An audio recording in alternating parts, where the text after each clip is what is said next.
Bárbaro. ¿Cómo arrancaste el sábado? Lindo día, lindo para ponerse a leer un poco los números de la semana también. Ajá, es lindo el sábado para ponerse a leer los números de la semana, ¿verdad que? Bueno, y leyendo los números de la semana, si pudiste leer algunos, ¿qué sensación te deja la semana y qué sensación te deja el futuro, Héctor?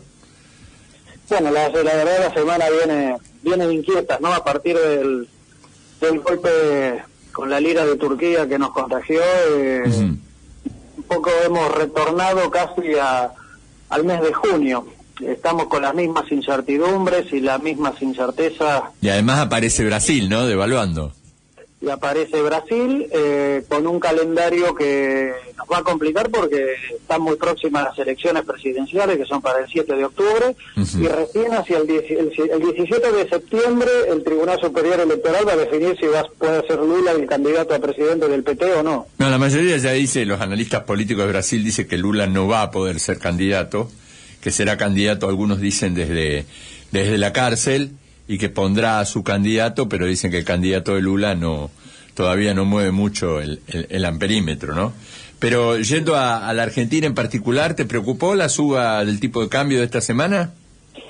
Bueno, resucitó las preocupaciones que vienen desde hace varios días sobre la viabilidad del cumplimiento de las metas con el FMI para el año próximo. Para este año se descuenta que se va a sobrecumplir la meta de déficit primario, pero el problema es el déficit total y la acumulación de intereses y el traslado de deuda cuasi fiscal del EVAC a nueva deuda como letra del Tesoro y cada vez más concentrada en dólares.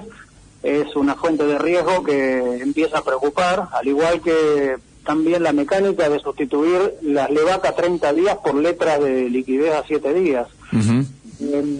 Esto, digamos, desde el punto de vista del deudor, en este caso el Banco Central, está sustituyendo deuda de un cierto plazo por otra a un plazo más corto, lo cual lo pone en el ojo de los mercados de una manera más visible. Entonces ahí empieza nuevamente a recalcular tanto el sector financiero local como los inversores cuál es el sendero definitivo que van a seguir los números fiscales, monetarios y cambiarios y de sector externo de nuestro país. Acá empieza a tallar fuerte la pregunta sobre, bueno, cuál es la capacidad de la economía argentina y del Estado en generar los dólares suficientes para el futuro pago de los servicios de la deuda. Claro, ahí está el problema, Héctor. Yo creo que vos ahí puntualizás algo muy importante que tiene que ver, por lo general, la Argentina siempre tuvo crisis, no por no poder pagar la deuda, sino primero por la famosa crisis del balance de pago por el sector externo, y después que eso te generó a la larga no poder pagar la deuda, digamos, ¿no? O sea, no poder pagar la deuda es una consecuencia de una crisis de problema de balance de pagos. O sea, que no tenés los dólares suficientes que te entran, digamos, de exportaciones para pagar, de alguna forma, los dólares que le entran a Argentina para poder pagar, de alguna manera, intereses y amortizaciones de deuda. No generás el superávit fiscal necesario, también es un tema fiscal, no generás el superávit fiscal necesario como para pagar los intereses y las amortizaciones de la deuda.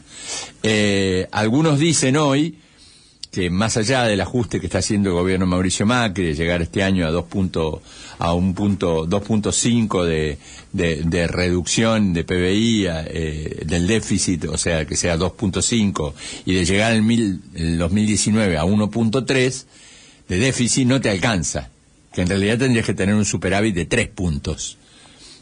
¿Vos ves eso como algo correcto, digamos, ese análisis? Aritméticamente más o menos es el número que estamos haciendo todos. Ahora ahí justamente es donde entra a jugar, por un lado, la coherencia interna del programa del FMI, que no es un programa de crecimiento ni de estabilización, y por el otro las restricciones que tiene... Ni tampoco un programa financiero es el del FMI. Ahí va, exactamente, porque en un programa financiero, digamos, tiene que estar muy en claro cuáles son las variables controlables, o si se quiere, exógenas, y por parte del propio gobierno, y cuáles son las endógenas o sometidas al vaivén de los mercados y a la reacción de oferta y demanda. Y ahí apareció un tema que complicó esto, que es la meta de reservas internacionales netas. El Banco Central publica las reservas internacionales brutas. No tenemos un verdadero detalle de las reservas internacionales netas, y su comportamiento responde justamente a lo que vos decías, el balance de pagos y las cuentas fiscales. El saldo de la cuenta corriente, en definitiva, es la suma del ahorro neto del sector público y del sector privado. Y los mercados miran, bueno, cuáles son las variables observables. Y lo más directo que se sigue todos los días es la evolución de las reservas internacionales. Y uno mira, antes de la crisis de mayo, yo hice unos numeritos, o sea, me da viendo desde el pico del 11 de enero hasta el 25 de abril, el Banco Central estaba perdiendo promedio 46 millones de dólares diarios de reserva. Durante la crisis, del 25 hasta la llegada del préstamo del FMI, se perdió en la crisis, en el pico de la crisis, 324 millones de dólares diarios. Ahora, llega la plata del FMI, y uno hace la cuenta hasta el último dato, el 22 de agosto, y resulta que no hemos retrocedido una pérdida de 46 millones o menos. Estamos perdiendo 200 millones de dólares diarios. Ahora, con eso es interesante lo que estás diciendo, porque, digamos, las reservas internacionales del Banco Central el viernes más o menos cerraron alrededor de los 57.500 millones, ¿puede ser? Puede ser, creo que un poquitito menos, pero sí. No, perdón, 54.000 millones de dólares, ¿no? Ahora, cuando te dio el préstamo el Fondo Monetario Internacional, o sea, el Fondo Monetario Internacional te dio 15.000 millones de dólares, 7.500 para gastar en el mercado cambiario y otros 7.500 para tenerlos ahí guardados, ¿no es cierto? Así es. Ahora, los que te dio para el mercado cambiario ya se van terminando, ¿no? Prácticamente se fueron todos. Ah, ¿se fueron todos ya? Prácticamente se fueron todos. Ajá. Prácticamente se fueron todos. Eso es lo que está preocupante. O sea, ¿ya te liquidaste de alguna manera todo lo que te prestó el fondo? ¿Ese es el número? Y estábamos en 63.200 millones con el préstamo del fondo. Cuando el fondo te prestó, ¿estabas en 63.000? Con los 14.797 que trajo el FMI, sí. En total fueron 14.797, no fueron 15.000. 14.797. Sí, porque se cambian por derechos especiales de giro, entonces en la conversión no te quedan los 15.000 dólares, ¿no es cierto? Con ese saldo te da, publica el Banco Central 63.274 millones de esa fecha. O sea, vamos a hacer bien los cálculos. Cuando llegó el Fondo Monetario Internacional y te dio, las reservas pasaron a ser ¿cuánto, Héctor? 63.274 millones. 63.204 millones. Perfecto. 274. 63.274.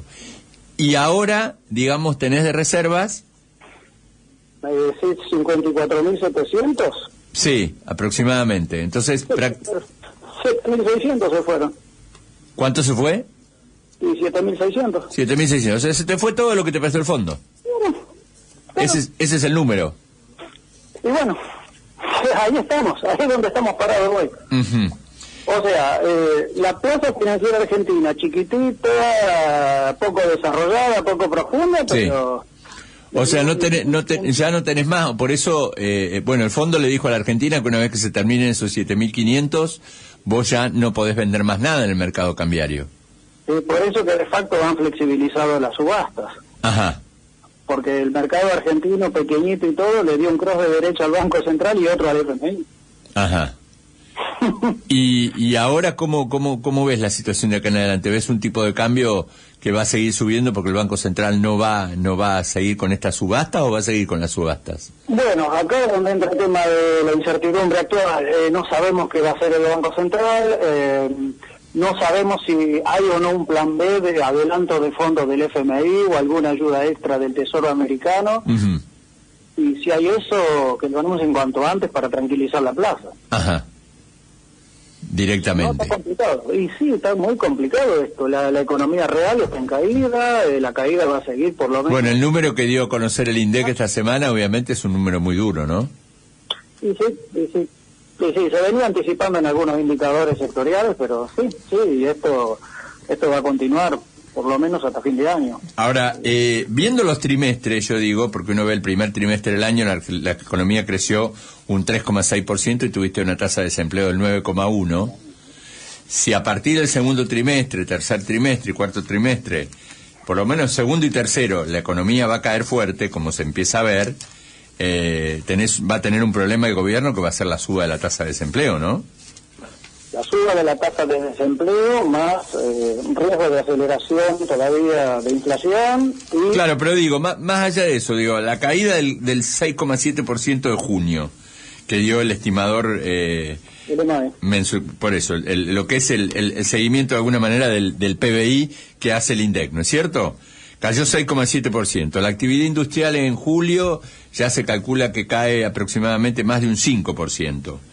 Sí. Digo, con esos números, más allá de la inflación, más allá de lo que te pase con las reservas, ya está claro que la Argentina, 9,1% es una tasa piso de desempleo para la Argentina. Sí, en general, muchos tenemos en mente 10 para arriba, sí. Sí, algunos dicen que puede llegar a fin de año a estar entre el 12 y el 15%. Sí. ¿Es un número razonable que vos ves? Quizá 15 no, pero sí, en torno del 12 sí, es una cifra, y una cifra permanente, no va a ser una cifra fácil en el futuro cuando se calme todo y en un momento se normalice la economía argentina y vuelva a exportar y a crecer, no va a ser un número fácil de reducir. Bueno, Héctor, como siempre, muchísimas gracias por haber estado con nosotros aquí en A Ver Te Explico. Bueno, muchas gracias, Carlos. Gracias. Seguimos en contacto. Hasta luego.